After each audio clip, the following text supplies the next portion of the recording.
Jayo Jaya Gurudev, Gurudev, Gurudev, Jayo Jaya Gurudev.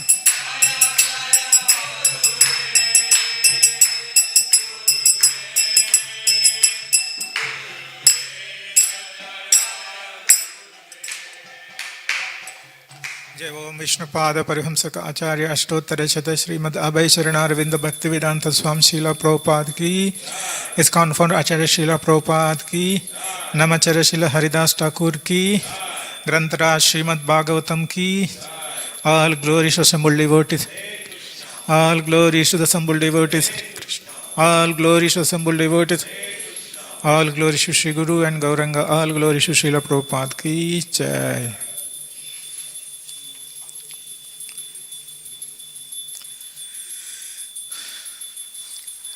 Hare Krishna.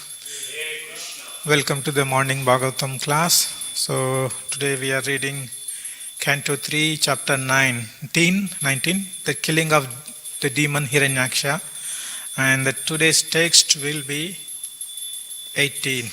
So from 18 to, I think there are no purports until 22nd.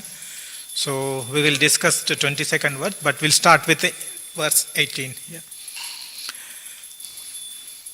Okay, so text 18. Pravavur vyavaschandas, Pravahur vayavaschandas, stama pamsavam airayan, digbyo nipetur graha gravana, kshepana prahita iva. Pravavurvya vaschandas,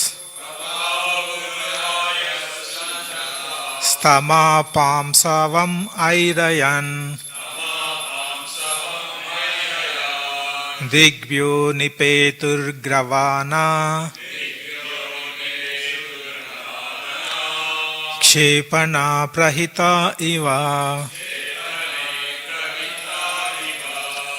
Pravavurvyavaschandas, stama pamsavam airayan, digbyo nipetur gravana, kshepana prahita iva. Prabhuji. Pravavurvayavaschandas, tamapam savam airayan, nigbyo nipetur gravana, kshepana prahita iva. Pravavurvayavaschandas, tamapam savam airayan, digbyo nipetur gravana, kshepane prahita iva.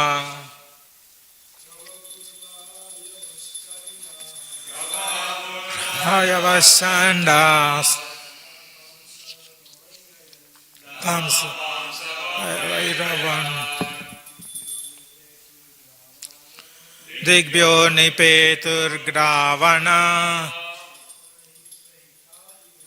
kshepana prahita iva. Mataji. Pravavurvayavaschandas, tamapam savam airayan,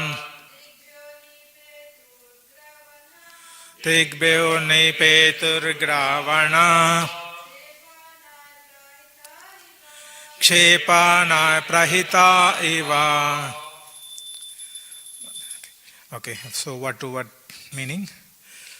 Pravava, were blowing. Vayava, winds. Chanda, fire is fierce. Tama, darkness. Pamsavam, caused by dust. Airayan, were spreading. Digbaya, from every direction. Nipetu, came down. Gravana, stones. Kshepana, by machine guns. Prahita, thrown. Iva, as if. Translation and purport by His Divine Grace A.C. Bhaktivedanta Swami Srila Prabhupada ki Jai. So please repeat with me. Fierce winds begin to blow from all directions, spreading darkness occasioned by dust and hailstorms. Stones came in volleys from every corner, as if thrown by machine guns. So I will continue reading the remaining verses and translation until 22nd. Please listen. Text 19. Dhayur nasta bagana brugay sa vidyut stana itin abhi varsha bhi puya kesar gay vin mutrastin cha sakrit. The translation: the luminaries in outer space disappeared due to the skies being overcast with the masses of clouds, which were accompanied by lightning and thunder. The sky rained pus, hair, blood, stool, urine and bones. The text 20. Giraya pratyadrishyanta nanya yuda mucho naga digvasaso yatudanyaya sulinyo mukha mukta Murdaja. So the translation: O sinless Vidura, mountains discharged weapons of various kinds, and naked demonesses armed with tridents appeared with their hair hanging loose. The text 21. Bahubir yaksha rakshashobi pati asva rata kunjara atatayabhir utsasta himsra vacho tivai sahta. So the translation: cruel and savage slogans were uttered by hosts of ruffian yakshas and rakshasas, who all either marched on foot or rode on horses, elephants or chariots. The text 22. Pradushkrutanam mayanam asurinam vinasayat sudarshanastram bhagavan prayunkta Daitya Tripat.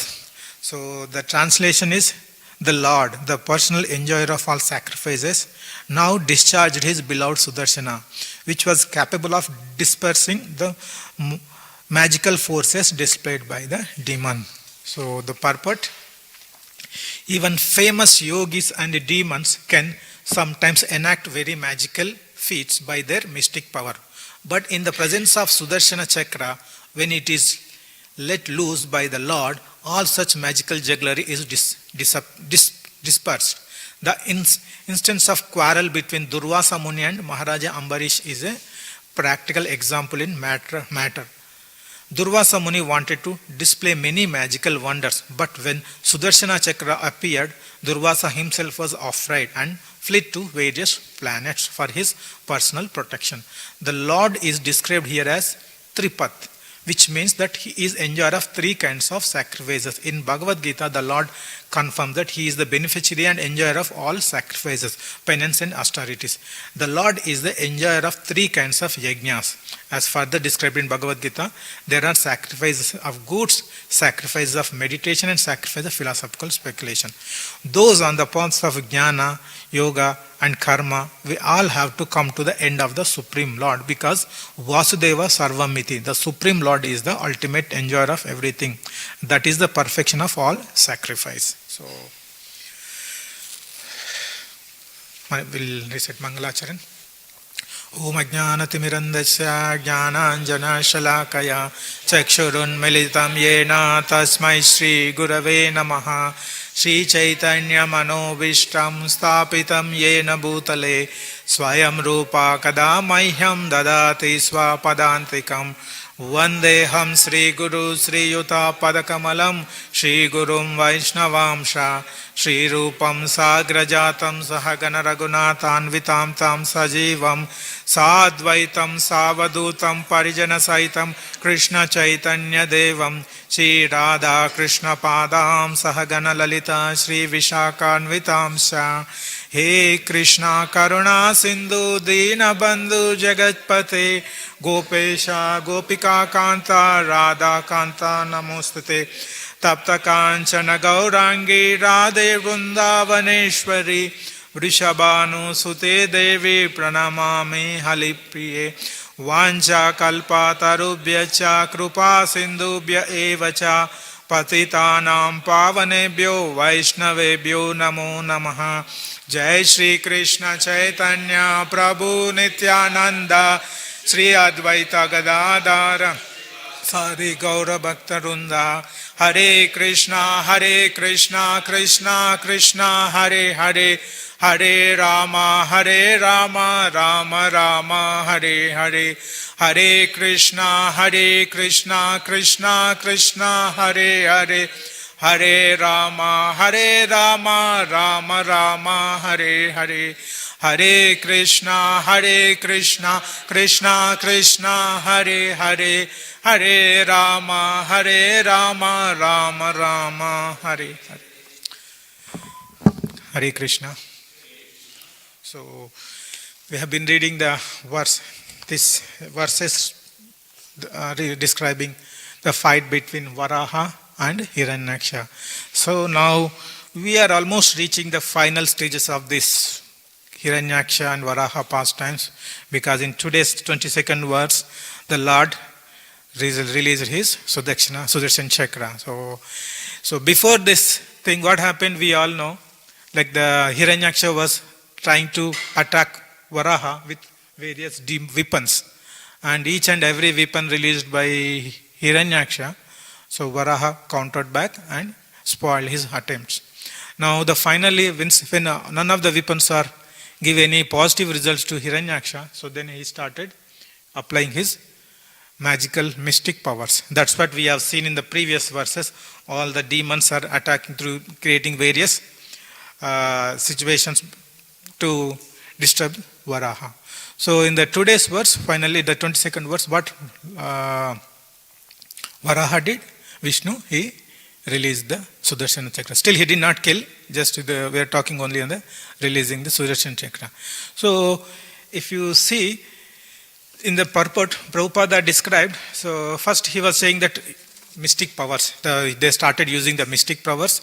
Then in the purport he was saying, he was comparing this with Durvasa Muni and Ambarish Maharaj pastime. So we also try to understand how this Durvasa Muni pastimes and with Ambarish Maharaj is important, relevant, connected to this verse. We can also discuss. Finally, the Prabhupada was talking about yajna. So we will see how this mystic yoga process is connected to yajna. So these are the few things we would like to discuss today. So first, the mystic powers, so demons and yogis will exhibit mystic powers. So generally, how we get mystic powers? The mystic powers we will receive when we practice yoga. So the dhyana yoga, hatha yoga, right? So when we do the yoga process, it will have all the siddhis. Like there are 8 ashtasiddhis and there are many small level of siddhis. So see, the purpose of the yoga is not to get these siddhis, right? Yoga is nothing but connecting to God. So we need to establish connection with the God. That is the yoga process. But as part of the yoga system, when we follow the process, you will have byproducts where you feel fit and healthy life. And these siddhis, when you do properly, it's not easy to perform this process, but when you do properly as per the prescribed things, then you will get some siddhis. Siddhis means like you can become small and you can disappear from this place and appear in other place. And so these are some of the siddhis which you will get it. Like if you remember in Prabhupada, many lectures we hear. So during the Kumbh Mela, But many sadhus will suddenly, they will come from the water and they'll walk over. Right? So we won't see when they are entering the water, but suddenly they will come out of the water from the river, then they will walk over. So these are some of the siddhis people, babas and yogis will exhibit. The same way here, Hiranyaksha also, as a final attempt to defeat Varaha, so he also started exhibiting this siddhis, mystic powers, so that he wanted to defeat Varaha. So since we are discussing about the mystic power and yoga, let's briefly discuss on the yoga process. Like in your 6th chapter of Bhagavad Gita, Prabhupada explained about the yoga ladder. Right? So initially we start with the karma yoga and dhyana yoga and bhakti yoga. This complete thing is the yoga ladder. So when you start in the beginning stage, you will be conditioned, right? So you don't have you are living normal life. When you start with the yoga process, you will have to follow some certain things. So the main aspect of yoga is controlling the mind. That is the important aspect. So I will quickly read out some of the Ashtanga yoga, the 8 limbs of Ashtanga yoga. I think most of you know it, but I will repeat so that we can have just high level understanding. So when we do yoga, there are 8 limbs of yoga. The first one is Yamaha. Yama means you have to restrain from doing certain things. Right? So the next one is Niyama. That is positive duties. So you have to do, like the first one is don'ts, the second one is do's. That's how you can understand. Next thing is Asana. That is posture. How you have to sit. When you are doing all the yoga, the Ashtanga yoga, Hatha yoga, how you need to sit. Like I think in the same 6th chapter it was mentioned. You have to sit straight and the kusha grass, and you have to sit in a holy pilgrimage place, and where you will not, and you have to sit it in the forest where you don't have any disturbance. So these are all things prescribed in the Bhagavad Gita, where how we need to sit. And pranayama, breathing techniques, so controlling the breathing, that is also there. And pratyahara, sense withdrawal, because our senses are main key things to interact with the external world. Using the senses, we interact with outside world. Now what we are doing as part of yoga, we have to withdraw the senses, means we should stop interacting with the external. You should not, so all your senses should be seized, and we should avoid interacting with the external world. So you will be completely isolated. And next one is Dharana. So that is again focusing the concentration, so improving the concentration. So you will be focusing on one particular point, like the Supreme Lord, Bhagavan, Vishnu. So you can start focusing on that. And then Dhyana. So keeply meditating and staying in absorption. And finally Samadhi. So that is the final stage. We will have a bliss or enlightenment. So these are all various stages. So this is the yoga process, the Patanjali yoga. These are the 8 limbs of yoga. So we have to, as part of the Dhyana yoga, Hatha yoga, we have to follow these 8 limbs, so that finally we will achieve our objective. But what is our main Ashtanga yoga's focus? As we, particularly Ashtanga yoga or the Dhyana yoga, what is the objective? You have to realize the Vishnu form within your heart. The localized Paramatma, you will realize, you will see. That is the main objective of the Dhyana yoga, the Ashtanga yoga. So, but if you see take Sydney only, if you see any nearby suburb, you will have many yoga centers, right?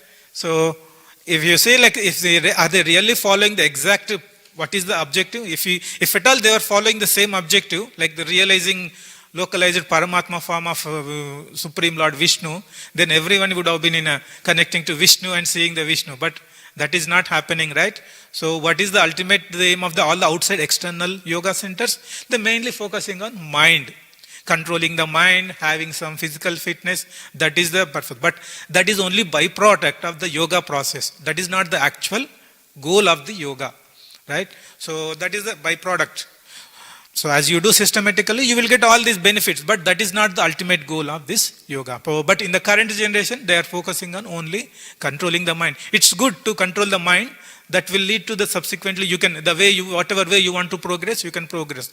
The first thing is controlling the mind, but that is not the only goal of yoga. So difficulties, like is it easy to do this controlling this, like withdrawing the senses, controlling the mind, focusing on trying to focus on one particular thing. So is it easy? We all see that, like when we do morning chanting, we try to do focus on holy name. Like you can all feel that it's very, sometimes it's not something, most of the times it's difficult to focus on holy name when we do chanting in the morning, right? So our mind will be roaming everywhere. Though we will be sitting in our place and we're trying to do the chanting, but our mind will be roaming everywhere. So it's very hard to keep control on our holy name. Like whatever we chant, we should hear Hare Krishna Maha Mantra, but our mind will be keep on going different places. Though you will be sitting in the temple, but your mind will be outside anywhere. It can go to anywhere. One simple thought will come. Using that thought, it will go into different levels. You don't realize. By the time you realize, you will finish your chanting. So that is what it happens in most of the times. So it's very hard to controlling the mind. Now, so why it is difficult to control the mind. Like if you see in the Bhagavad Gita, it is same. In the 6th chapter, it was mentioned. Mind can be your best friend as well as it can be enemy. Like suppose if you are going on a road, you are walking over the road and you see food. It's a non-Krishna conscious food. Like so, your tongue will say, "Okay, it's very nice food. I would like to eat." If your mind is controlled, if it is your friend, what it will say? No, it's a non-Krishna conscious, but don't eat. But if your mind is not supporting you, okay, just I'll try this time, next time I will avoid, right? Your mind will tell and then you'll try. So this is how, if your mind is your friend, it will help you to go in the right direction. If your mind is your enemy, that's it. You will not, what will happen? Mind will be servant, it will become servant of your senses if it is enemy. So otherwise, mind will be your boss. Like it will control your senses. Because as I mentioned, senses are the key things using which you will interact with the external world. Whatever you see, whatever you eat, everything, whatever you think, everything, it's through senses it's happening. If the senses are not controlled properly through mind, it will be difficult. That's where it will become enemy.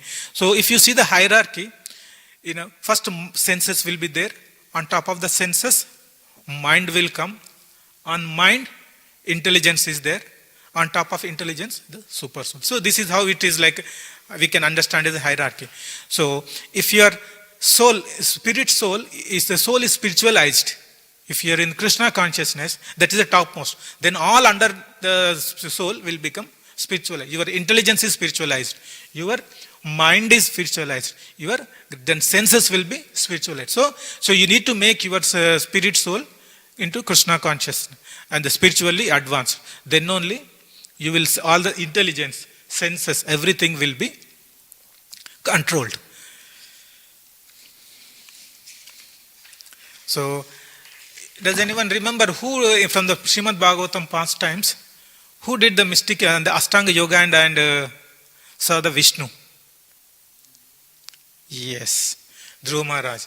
So though, even though in the current situation, it's very difficult to focus on doing all this mystic, the Ashtanga yoga. But we know the Dhruva Maharaj pastimes, right? What he did. So he was humiliated by his stepmother and he went to forest to achieve the kingdom much, much bigger than his grandfather. Right? So that was his intention. He was going to forest too. Then Narada got to know about this incident and he went to the Dhruva Maharaj and Dhruva Maharaj. So he went to see and then he said, it is very difficult to do this, achieve your goal. You are going into the forest and you have to do all this yoga. It's very tough. But he said, no, I wanted to continue this process. And so, I quickly got few points what he did as part of Ashtanga yoga, the Dhyana yoga, to see Vishnu. I took this from the 4th canto, the chapter 8. It was mentioned what all the things he did before seeing Vishnu. Like the first month, Dhruva Maharaj ate only fruits and berries on every third day. Not every day, every third day. Only to keep his body, soul together. And in this way, he progressed in his worship of the Supreme Personality of Godhead.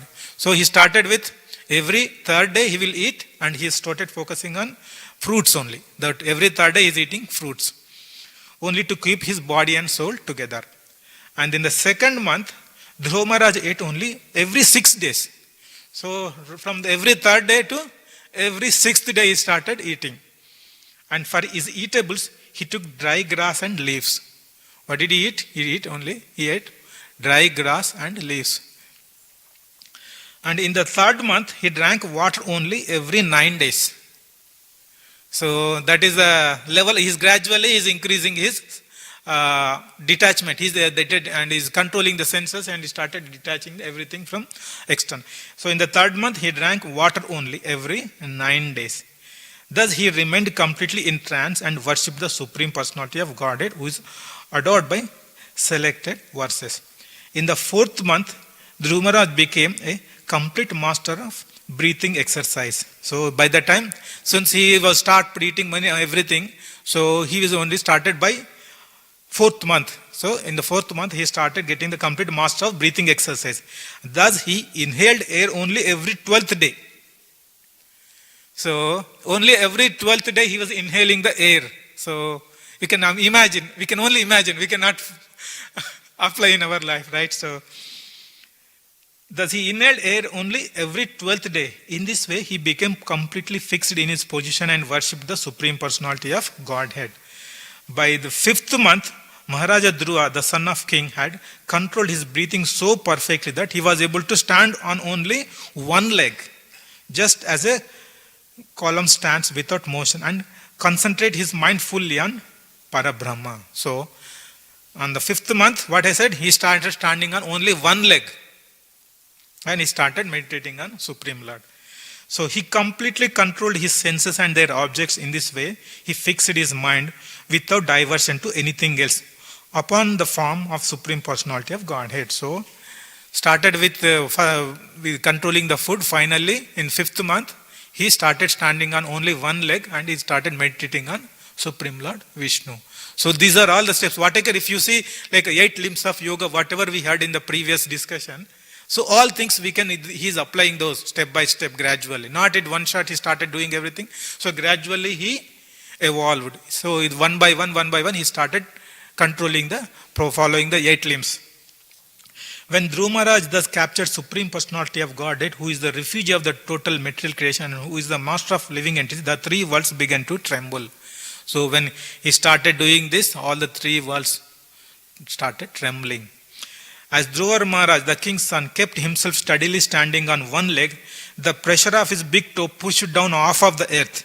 Just as an elephant being carried on boat rocks the boat left and right with his every step.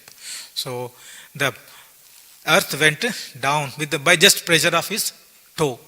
So this is how the Dhruva Maharaj practiced Ashtanga Yoga. So now we can all think, in the Bhagavad Gita 6th chapter, Arjuna was telling that, right? Practice doing this Ashtanga Yoga and this Dhyana Yoga is very difficult, right? How it is difficult? We can see this Dhruva Maharaj example.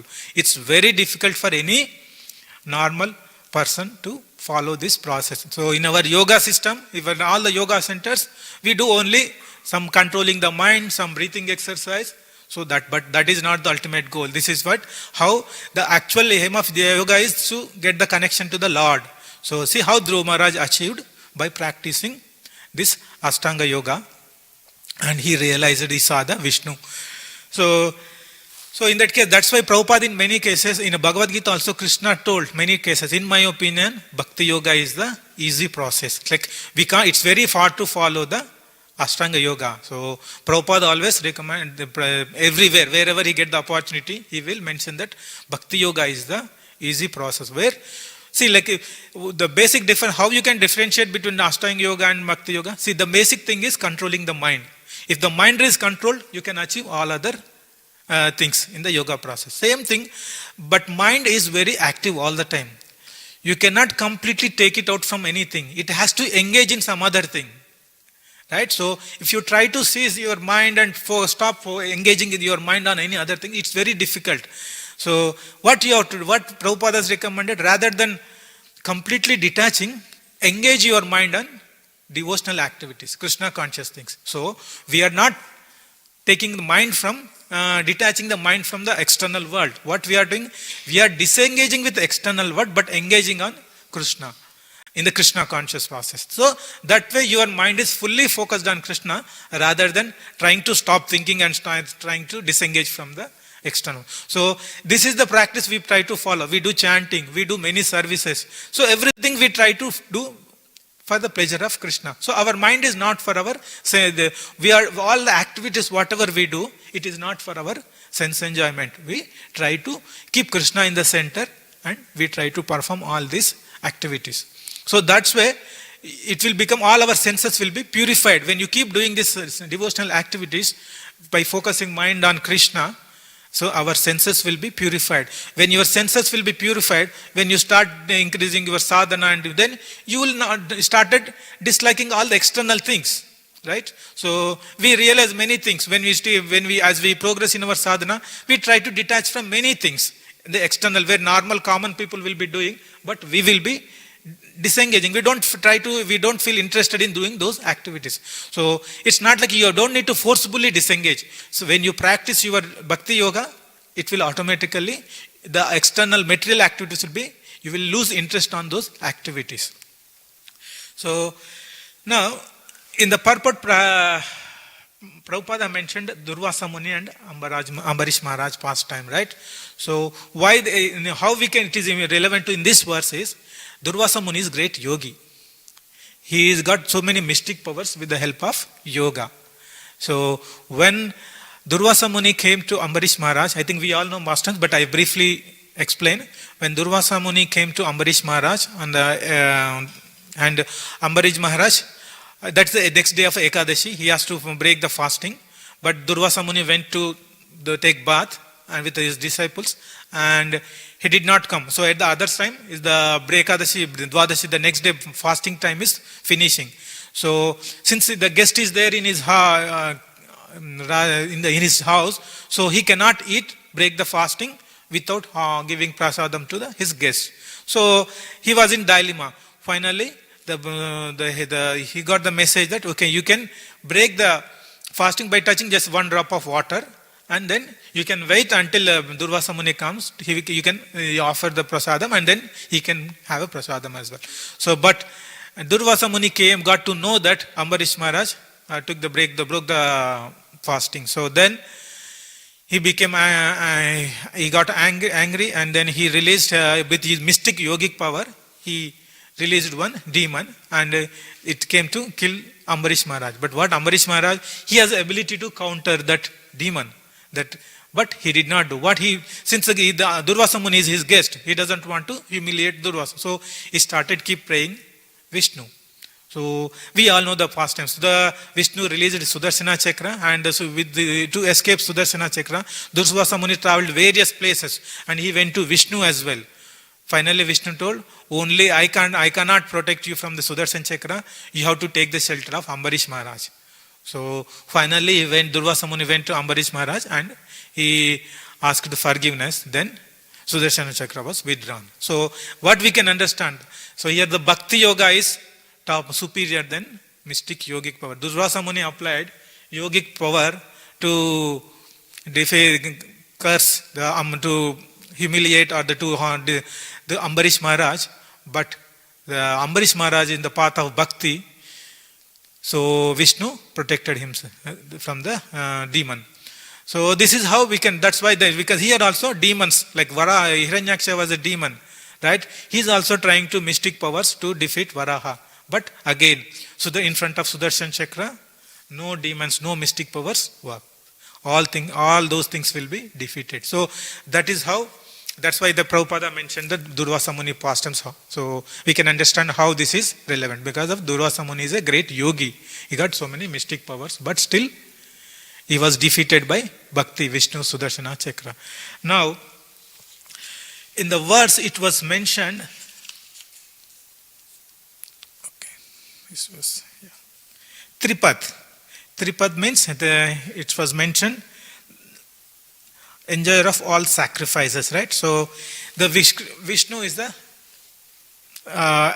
beneficiary of all the sacrifices, right? So in the Bhagavad Gita, how this yoga process is connected to yajna, we try to understand. Right? So in the Bhagavad Gita 4th chapter, verse 28, we have a verse. Jnana yajna, dravya yajna, tapo yajna, yoga yajna, tatapare, swadhyaya jnana yajnasya, yata samsita vrata. So there are various yajnas mentioned. The translation is, having accepted strict vows, some become enlightened by sacrificing their possessions, and others by performing severe austerities, and by practicing the yoga of eightfold mysticism, or by studying the Vedas to advance in transcendental knowledge. So many people will do different types of yajnas to get purification. Them some people do dravya yajna. So if you have so much money, so you will do some charity work. Like we see many charitable trusts, foundations.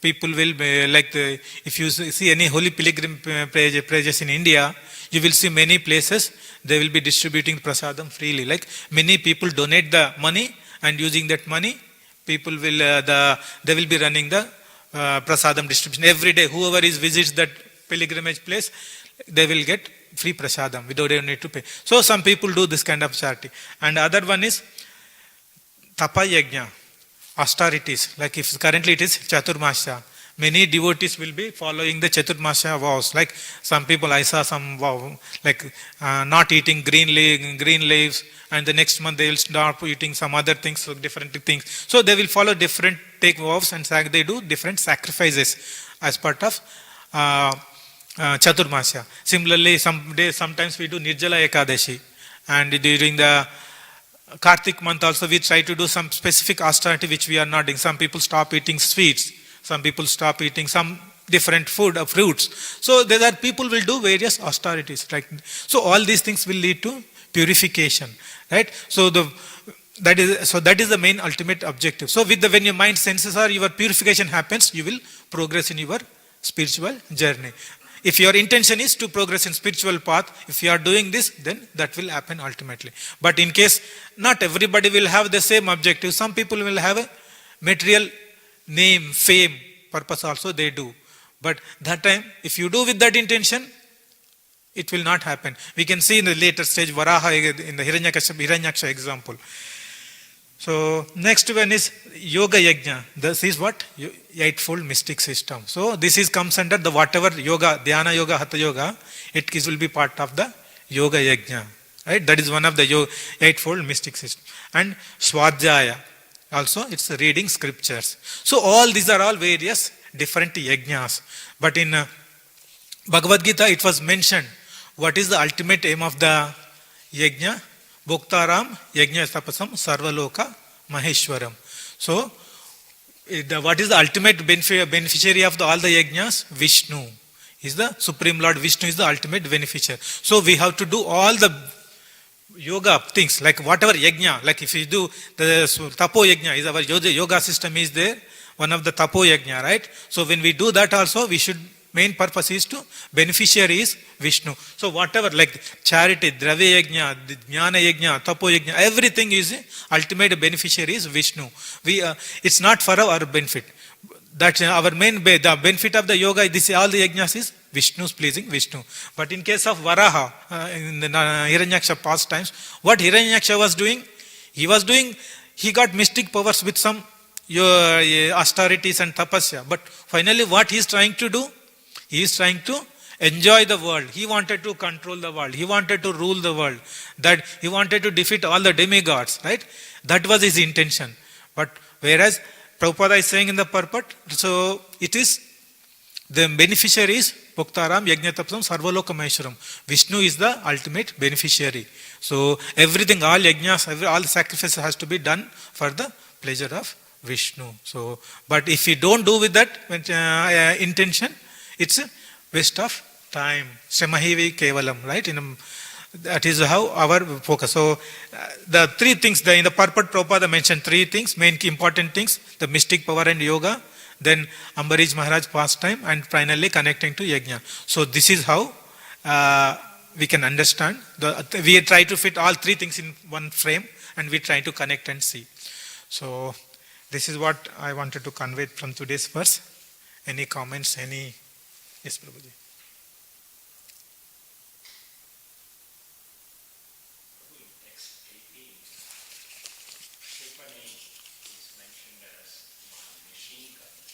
Yes. Yes. See, because that's why if you see the translation, they did not. It's not. We should not understand that they have used the machine guns to, right? But here it's mentioned in the right. It's as if it's thrown by machine gun. It's the analogy. In the translation, it is mentioned all those things are coming. If you fire machine gun, bullets will come very fast, right? So the same way in the translation I read, the winds began to blow from all directions, spreading darkness occasioned by dust and hailstorms. Stones came in volleys from every corner as if thrown by machine gun. So that was the analogy the Prabhupada using. So the maybe they see like. See, I understand from our defense technology how they develop, like if see there are various missiles and all, right? So that they call the Kshipani, right? It will go and attack. So maybe similar kind of weapon they must be using at that time. So it is comparing, but in the modern terminology, it is comparing. He is comparing like a machine gun. Right? So it's analogy. There could be similar weapon which will be as far like to machine gun. But for our understanding, we are using that as a machine gun. Yeah, that's what. It could be some such weapons must be there. But here for a translation purpose, Prabhupada mentioned analogy.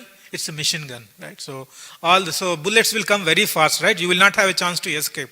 The same way, all these things are coming and attacking Varaha. Yeah. It's mentioned the luminaries in outer space disappeared due to the skies being overcast with masses of clouds, Okay. which were accompanied by lightning and thunder. And also in the next shloka it's mentioned mountains discharge weapons. The question is, I guess the various demigods are in charge and not Hiranyaksha, right? When we actually consider clouds, lightning, thunders, like it's actually demonstrated by Indra's servants in Govardhan, right? So Yeah. how is that Hiranyaksha is able to produce these when demigods themselves, they are in charge and they surrender to Lord Narayana? How is that he's able to do? See, because they are not servants of Hiranyaksha, but Lord Narayana, right? yeah, so what yes, Mataji, yeah. I was thinking about that in the beginning of the chapter, previous chapter, we were saying because they are the devotees of the Lordship, they are more powerful than the demigods.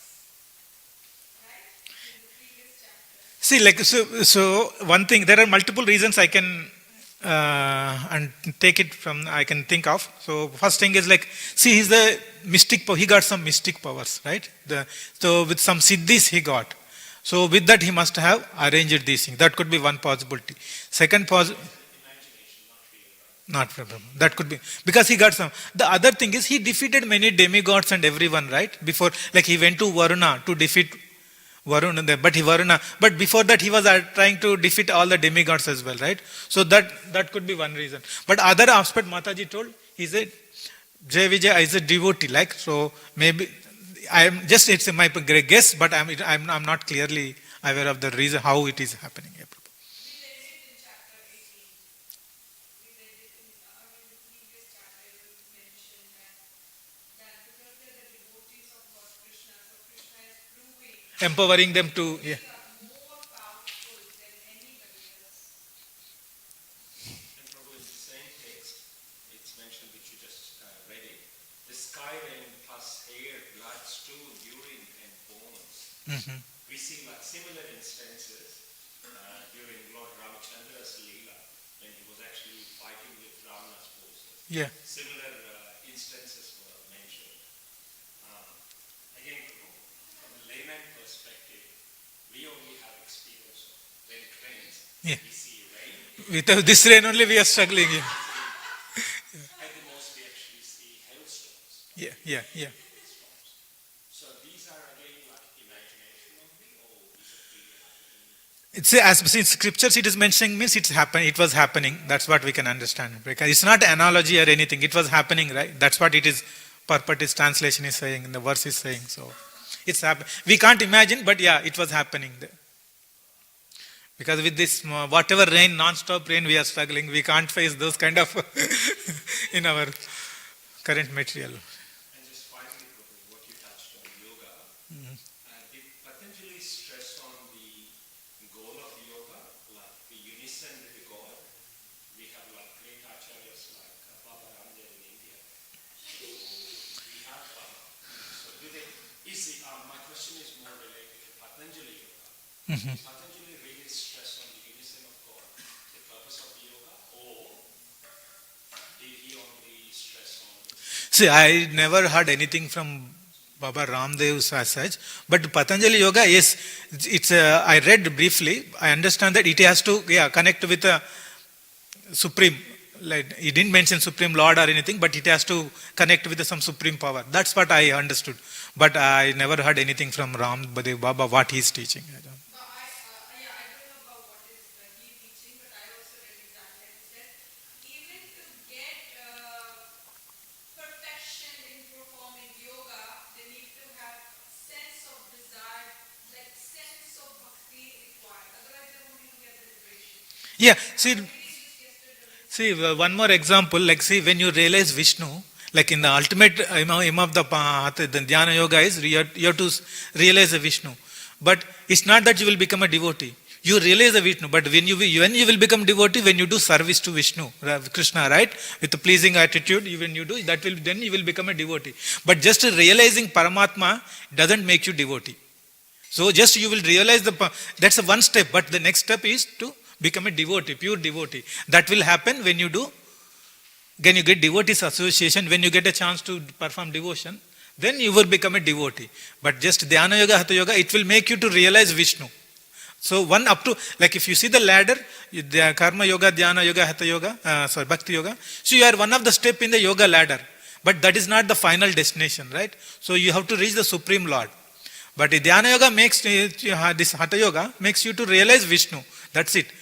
What after that, until you realize and feel, do the loving service, you will not become a devotee. So, as you mentioned earlier, Patanjali did in fact stress to reach the supreme goal, and then it actually got perverted these days. Yeah, in the current, they are not actually, nobody's, I think, I never been to any of the yoga centers, but what I can understand by seeing what's happening, they're mainly for controlling the mind and, some body fitness kind of thing, asanas and all. So, but they teach the not more, not, I don't say not everybody is doing that, but most of the commercially, these are the few things they expect. Like even people who are going also, I don't think they understand the ultimate aim, but they mainly to controlling the mind. Of course, it is important in the yoga system. Controlling the mind is important. So, as long as if they are trying to get that mind, focusing mind, then that's helpful. Patanjali did in fact actually stress it, but it got perverted. That's how. Yeah, the Patanjali, it is there. The final goal is mentioned, but I think the commercially it is not. Not everybody is understanding and doing. I think that that's one. I'd just like to say something here. Yes. What I understand is the bottom line is the devotional service is the highest, because then we hear the example where this movie was under the water drink of Asya, but all he sees is the swimming of the fish and fall down. So we can't control our mind until we give our mind to Krishna. Yeah, that's what I was mentioning. Prabhupada to Sri Guru and Dharana to Yeah. So that's what, as I mentioned earlier, we cannot seize our mind, right? We cannot disengage, but rather we have to engage mind on devotional, then our senses will be controlled, mind will be controlled, and it will be purified. Right? And the yoga and sacrifices, which three kinds of yogas and sacrifices which Prabhupada mentioned, they go hand in hand. So that's what the yoga is part of yajna, tapo yajna. That's how the connection is made. In the purport also it was mentioned, right? So the tapo yajna is the eightfold mystic yoga system. So this yoga system is part of yajna, one of the yajnas. So, but the ultimate beneficiary of the yajna is Vishnu, right? So you should do all this tapo yoga, mystic Ashtanga yoga as a yajna to please Vishnu. That should be our aim. That's what Prabhupada is connecting those two.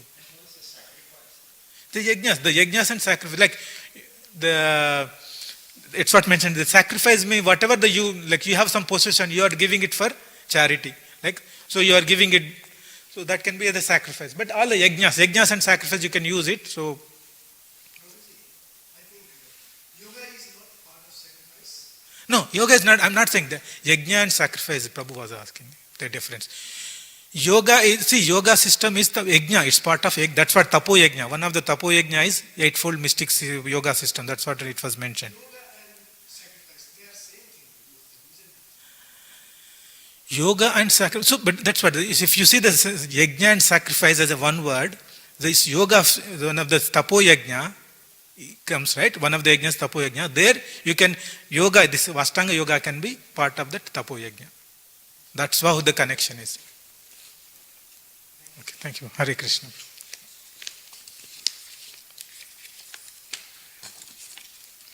ग्रंथराज Shrimad Bhagavatam की जय.